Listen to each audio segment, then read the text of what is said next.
Hey, you all. How about the next chapter, chapter 15? I figured I need to introduce you. This is Rosie. Can you say hi, Rosie? Say hi to my class. Hello. She wants to take a nap, so she's going to lay back down and take a nap while I read. How about chapter 15? We slept in the church that night, each of us taking a separate pew with a blanket and a bundle of my fabric scraps for a pillow against the hardwood seats. Ben fell asleep immediately, but I rolled until I caught an angle of my book against the moonlight streaming in through the church's tall, arched windows. My book was meant for a much younger person, but I was unable to sleep and I had nothing better to do, so I began thumbing through the pages. They listed 32 letters, each making a different sound. Combining the sounds completed a word. So all I had to do was figure out the sound associated with each letter, and the word would unfold before my eyes. Each page had a series of pictures and the words to describe each one below it. Well over an hour later, I had made out the first 3 words on the page. Vacus, child. Namai, home. Motina, mother. I stopped there and closed the book, my heart pounding as if I'd just finished a race. My mother was so much more than a series of 6 letters. It didn't describe her enough. It didn't identify her in any way that contained the uniqueness of how she spiced a beet soup, the warmth of her smile, the tender touch of her hand on my back when I needed her most. Ben was wrong. There was no power in a word that failed to encompass who my mother really was.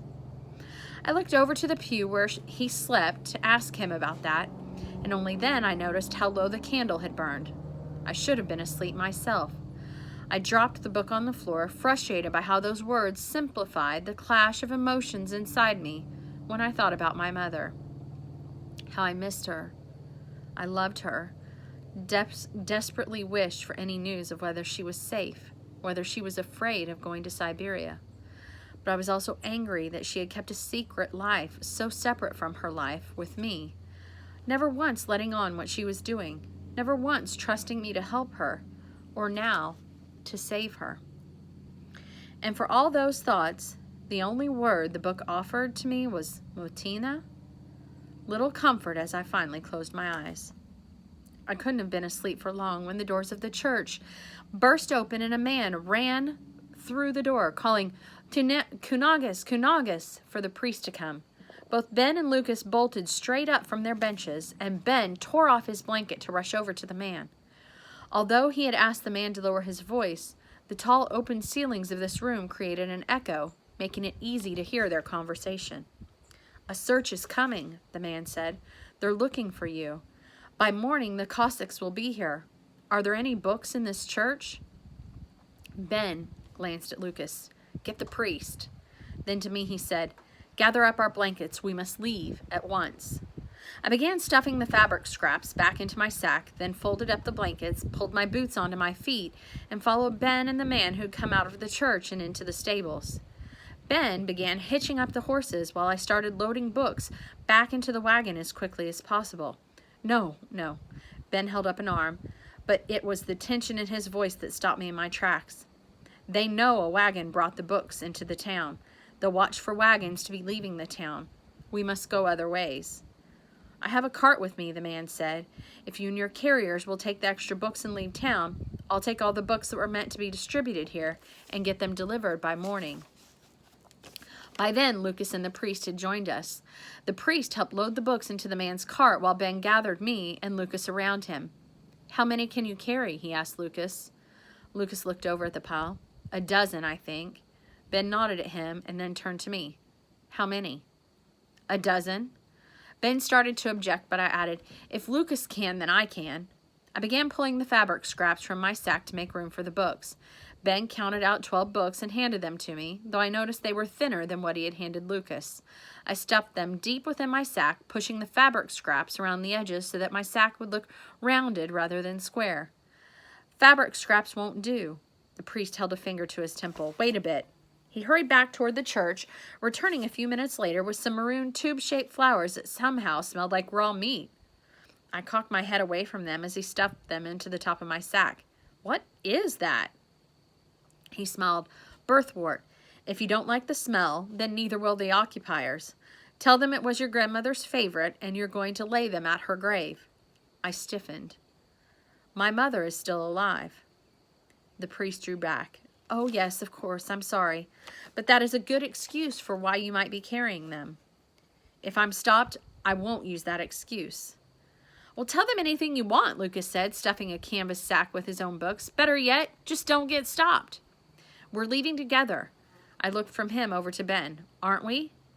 Ben shook his head. "3 of us together will draw too much attention. We should take separate routes towards Suliva. Have you heard of that place?" Well, of course I had. That was the closest town to where I'd lived my entire life. But I barely knew where I was now, so I had no idea how to get back there. I desperately wanted to return to Suliva, though, just to see what was left of my home, if anything was left of it. "I don't dare to draw you a map," Ben said. "If you're caught, it will lead them all to all of us." "Do you have any paper?" I asked the priest. "And a little milk?" The priest's brows knitted together, but he nodded and excused himself, returning a minute later with both items I'd requested, which he gave to me. I passed them to Ben and said, "Dip your finger in the milk and draw me a map on the paper." "With milk, no one will be able to see it." "Exactly. Not even you, Audra. What?" "Please, Ben, just trust me."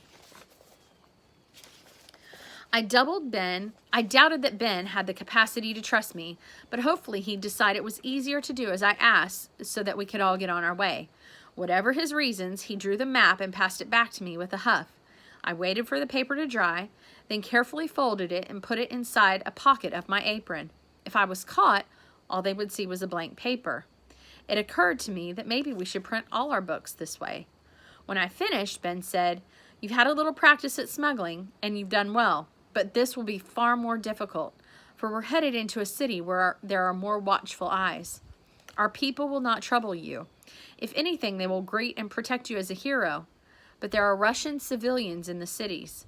Speak Russian to everyone you meet, for they will expect that, and keep the books hidden until I find you again in Suliva." "Where should I go there?" Ben smiled. "If your invisible map works, then you'll end up at a secret school hidden in a barn near the church. It has a large Russian flag painted on the east side. Go inside there and wait for me." "Excuse me, Ben, we need to leave," Lucas said, prodding his arm. Ben stood but took one last look at me. "I would like to have trained you more, but I trust your instincts. Get yourself to Suliva, Audra. Promise me that you will." Papa had taught me never to make a promise I didn't know I could keep. And yet Ben looked so desperate and in such a hurry, I needed to calm his worries that he could do his job. I stood, hoisted the heavy, smelly sack over my shoulders. "I promise, Ben, I will get there." After all, I was going home.